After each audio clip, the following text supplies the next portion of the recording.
হচ্ছে সূত্রজনিতে আর 40,000 বার হলো ব্রাহ্মণ জনী, মোট 84 লক্ষ জনী। নিতাই গৌর হরি বল, হরি বল, হরি বল, হরি বল। পাশে ছিল মহাজন, করজোড়ে কেঁদে কেঁদে বলছে, দয়াময় এমন একটা জনম দিলে,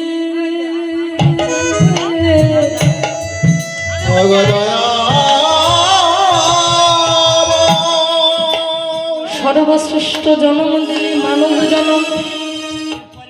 চোখ কান নাসিকা জিহ্বা সব দিলে, দুটো করে দিলে যেন তোমার করজোড়ে যেন তোমাকে ডাকতে পারি, কর দিয়ে যেন তোমায় সেবা দিতে পারি। দুটো চরণ দিলে, চরণে পায়ে হেঁটে যেন আমরা কৃষ্ণ কথা শুনতে যেতে পারি। আহা, দুটো নয়ন দিলে যেন সেই নয়ন ভরে তোমার রূপ দেখিতে পারি। তোমার শ্রবণ দিলে কি জন্য? যেন কৃষ্ণ কথা কর্ণমূলে পৌঁছে যায়, তোমার নাম যেন শ্রবণ করতে পারি। তাহলে এত কিছু পরিপূর্ণ করে দিলে, কিন্তু এই মানব জন্ম পেয়েও তোমায় চিনতে পারলাম না। তাই গোবিন্দ আশা রেখে গেলাম, পরবর্তীকালে যদি কোনোদিনের জন্ম দিয়ে পাঠিও, মানব জন্ম আর চাই না, মোদের গোকুলেতে জনম দিও।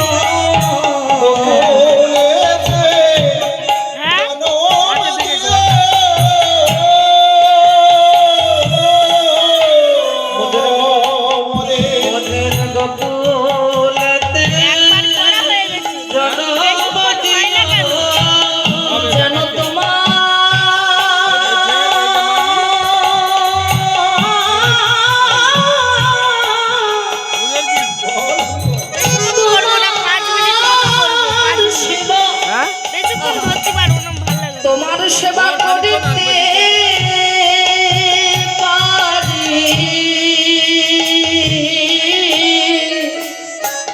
মোদের গোকুলেতে জন্ম দিও। এই মানব জন্ম আর দিও না গো, মোদের গোকুলেতে জন্ম দিও।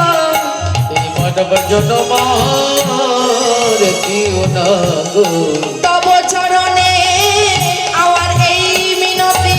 মানব কুল জন্ম আর দিও না গো, ওই চরণ তলে আমার এই মিনতি। মানব কুল জন্ম আর দিও না গো, তব চরণে এই মিনতি।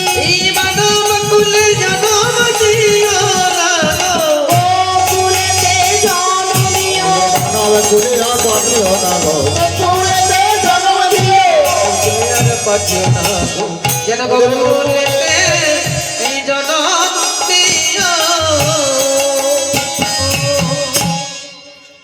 কিন্তু যারা বাবা পশুবলি জন্ম পেল, যাদেরকে বাঁশির ডাকে বেণুধ্বনি করে যখন কাছে আনলো, তারা কেঁদে কেঁদে বলছে, তারা তো পশুকুলে জন্ম পেয়েছে, তারা আমাদের মতো তো কথা বলতে পারে না। আমরা যেমন অপরকে কুকথা বলে বেড়াই, মানুষ কিন্তু দেখবেন কোনোদিনও পরচর্চা পরনিন্দা থেকে বিরত থাকতে পারে না, সর্বদাই কিন্তু লোককে আঙুল দেখিয়ে দেখিয়ে কথা বলি।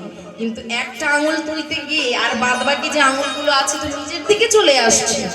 হ্যাঁ, তাহলে অপরের নামে বলবো কি? কিন্তু দেখবেন বাবা, এই যে সর্বস্ব জনম, ভাবছি এই জনমটা পেয়েছি, খেয়ে পরে সিরিয়াল দেখে সবকিছু হয়ে যাবে। কিন্তু মা, এই জনমটা চলে গেলে এতটাও ভালো কর্ম আমাদের নয় যে ভগবান আবার আমাদের মানব জীবন দিয়ে পাঠাবে। তা আগের জন্ম কি? পশু জন্ম। সেই গাভীগণ আজকে কাঁদছে, মনে মনে তারা গোবিন্দের চরণ তলে জানাচ্ছে, ওগো দয়াময়,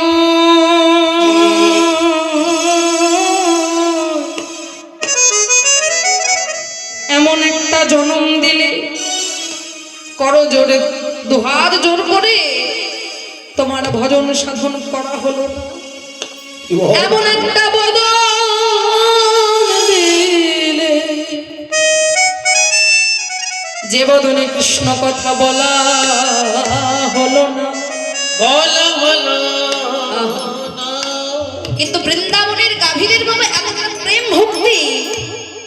আমাদের দেখবেন গ্রামগঞ্জে যত গাভী আছে, হ্যাঁ, তাদের কাছে যদি যায় একটু শিং দিয়ে গোতাগতি করবে, কিন্তু বৃন্দাবন যেখানেই যাক না কেন সেখানে ইয়া বড় বড় কিন্তু গাভী আছে, তাদের সম্মুখে গেলে মাথাটা নিচু করে দেয়। কত বড় বড় গাভী কাছে যাওয়ার সাহস হবে না মা, কিন্তু মাথাটা নিচু করে দেয় যেন, হ্যাঁ একেবারে তাদের গায়ে হাত বোলালে তারা মাথা নিচু করে আদর খায়। তাদের কতটা ভক্তি মা, ওই ভক্তি তোরে এতটাই ভক্তি ছিল যে তারা এই অলিগলির গাভী না হয়ে বৃন্দাবনের গাভী হয়েছে। তাই তো তাদের প্রেম ভক্তি। যা কিছু ভগবান দিয়েছে একটা জিহুব্বা দিয়েছে, সেই জিহুব্বা দিয়ে গোবিন্দের সমস্ত অঙ্গটা লেহন করে দিচ্ছে। পুচ্ছ দিয়েছে, লেজ দিয়েছে, সেই লেজ দিয়ে গোবিন্দের সমস্ত অঙ্গটার ধুলিটা ঝেড়ে দিচ্ছে। তাহলে আমাদের থেকে তারা তো অনেক এগিয়ে আছে। ভক্ত ভগবানের কথা হচ্ছে ঠিক সেই অবসর সময় মহাজন কি বলছে,